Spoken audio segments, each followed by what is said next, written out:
I'm afraid we're going to start with the traditional injury updates. Thomas Partey obviously trained, but didn't travel. Yeah. Porto. Available for the matchday squad? Let's see. We have another session today. Obviously, he's been out for many months now, and we need to really nail the timing and when he has enough in the time to compete. But I think it's very close. Very close. Yeah. Same for Jesus. Same with Gabi as well. Zinchenko. He's done a few things, and Alex is not far too. And Tomiyasu. And Tomiyasu is still a little bit more, I think. Okay, perfect, thank you. So 4 of them racing against time, Tomiyasu not necessarily. Great, thank you very much. So the way you've spent the last 24 or 48 hours, you stayed overnight in Porto, is that right? A relaxing morning and then a leisurely flight back. So you've had chance to reflect with the players, look into their eyes, see how they're feeling off the back of that defeat. What do you see? Well, what I see is a team that can't wait to play Porto at home now, and with that result, obviously, we have created a fantastic Champions League night of football in front of our people and the lights, where you need to beat them to go through, and the task is very clear now. What does it mean about getting back to the Premier League and the determination to bounce back straight away? That's it. Porto is gone. We discussed it. We know the things that we did very well, the things that we have to improve. It tells you again about the small margins in Champions League, because we have one of the biggest chances in the 91st minute with Gabi. If he scores that goal, we are 1-0 up. It's a fantastic, mature, disciplined performance in the Champions League. You lose it in the last second, and it's something else. And that's clear, but we cannot lose sight of where we are, what we are doing, and the importance of the match tomorrow, and the full energy and focus is there. The last time, you only lost actually once before in the Champions League this season at Lens. You came back and you beat Manchester City 3 days later. Yeah.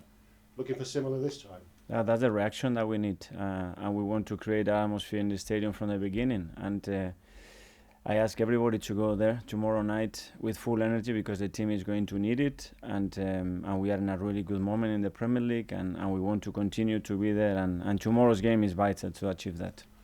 Under the floodlights as well, which is unusual on a Saturday night. The atmosphere against Liverpool, for example, which is a bit earlier in the evening. Are you looking for that kind of atmosphere? Always better, so we can do better, the team to play better, the crowd to be even more energetic with us in every single ball, and that's what we have to build tomorrow. And lots of celebrations afterwards if you win. Sorry? Lots of celebrations afterwards if you win. Yeah, I don't know if outside or inside the dressing room, but let's win first. Is it unfinished business? We won't go into the nitty-gritty of the game, the point that you all feel was stolen from you at Newcastle, but is there an aspect of unfinished business with you and the players when Newcastle is concerned? With every club, there is always a history, there is always what happened before, what is going to happen next, and we know the importance of the game, and we just focus on what we have to do. Thank you. Hi, Mikel. Hi. Back at the Emirates after 3 away games. I bet that feels good. Yeah, it feels like a long time, that Liverpool game, but yeah, it's been a while, and we love playing at home, and tomorrow is a fantastic game.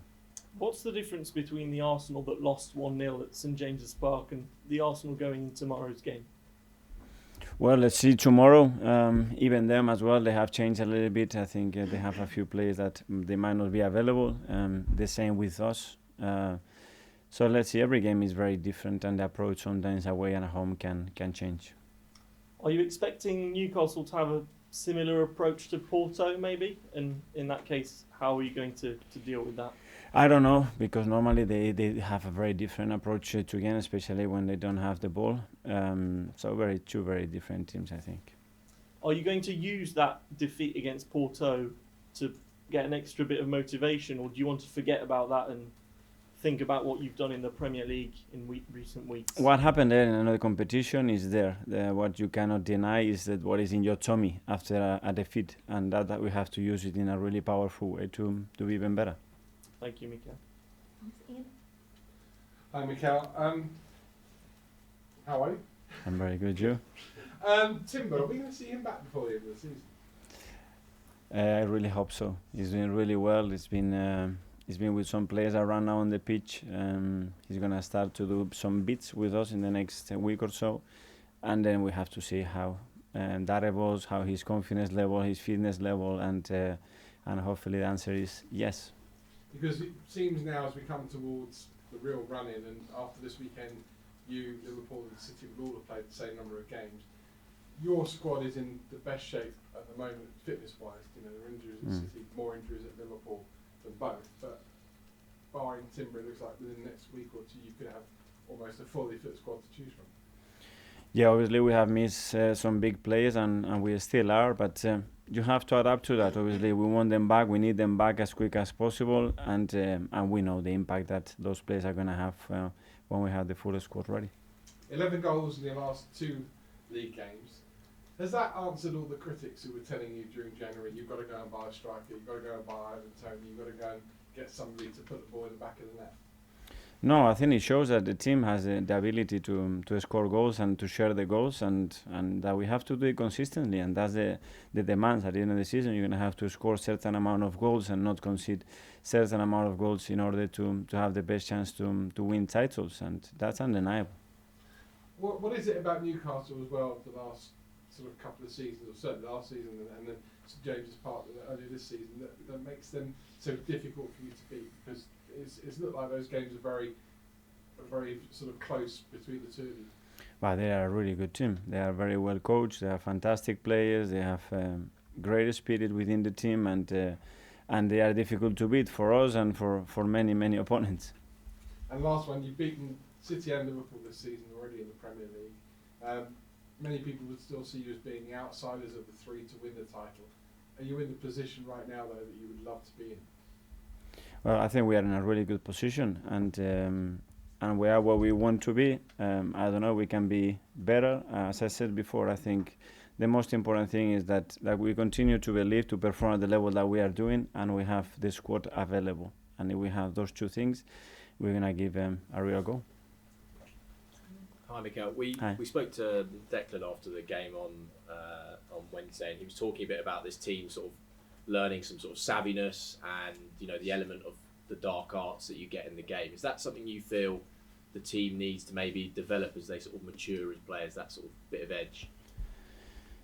Yes, we certainly can develop a lot of things, and those experiences are really relevant to judge whether we were or we weren't just because a goal. I don't think it's is that fair, and I was very clear with them about it, because I believe that they did a lot of things right, but yeah, and managing games and things like that, we can still improve. But in a year's time, for sure, we can improve, and we can improve in our build-up phase, and we can improve in our restarts, and we can improve in many areas. I think when a lot of people speak to these Arsenal players and know these Arsenal players, I think everyone would say they're obviously very nice people. Can you have that off the pitch, and then when you go on the pitch, flick that switch and have that edge, have that bit of a dark arts? Can you be a nice guy and be a bad guy on the pitch? Yeah, I don't know if the bad guy, but you have to be tricky, you have to be smart, you have to be streetwise, and you have to try to take advantages in every situation, and they know that. And is that something you sort of coach on the pitch, off the pitch? How do you develop that in a player to make That's that? a thing that has to be developed. You don't have it, that's for sure, because the best teams, the best players, they have that. Mark. Hi, Mikel. It's nearly 4 months now since what happened at Newcastle. Obviously, your response afterwards and the club statement and everything. Since then, do you think you've seen a noticeable improvement in officiating with VAR? Well, that's what we all wanted, that at the end the decisions are better. I think the last stats that came across showed that it was a significant improvement, and a lot of decisions were getting right. So hopefully that's the case, and we continue to do that.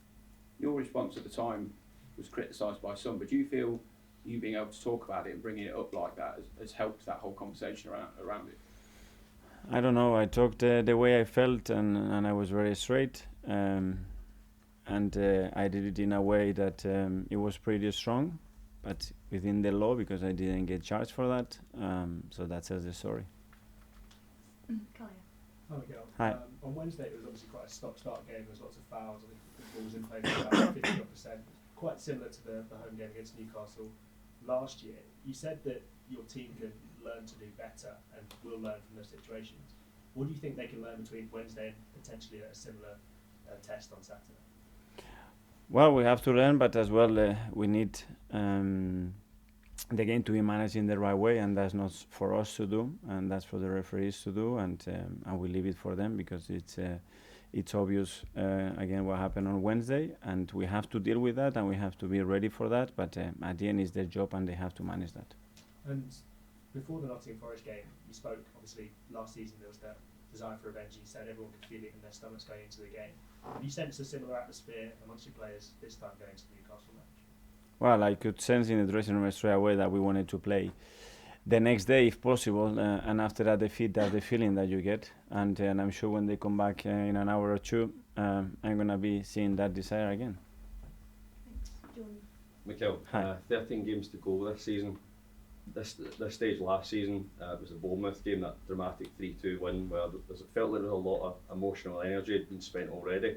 How much is left in the tank at this stage? A lot, because I think a lot of players, they haven't played significant minutes this season, and some important players as well.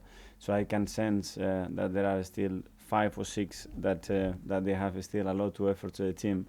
And the other ones, because after what happened last year, we want to make sure that this season is very different, and that brings a lot of energy because we know what we are facing. Obviously, Porto, you brought in one sub. There's maybe talk of not using the bench as much as other teams. Because you've got 5 or 6 players there, do you think that it's maybe their time to step up at some point in the next 2 months? There'll be a part for them to play. Yeah, but we have made changes in the last few games, and every game is different in relation to what is happening, and rightly or wrongly, which at the end are decided, those decisions by the results at the end, we try to make the right call. That's it.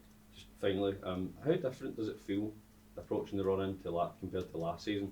It feels like after that Bournemouth game, it felt like towards the end, it felt like Arsenal were there. It was theirs to win. Does it feel slightly different this time because there's 3 teams competing and you're on the shoulder rather than leading? I feel a lot of excitement, especially internally, because we are right in the mix, and we want to continue to be there because we are in the Champions League and we have a fantastic game to play at the Emirates. And externally probably it's different because the expectations are much more focused in the other 2 teams, and that's it.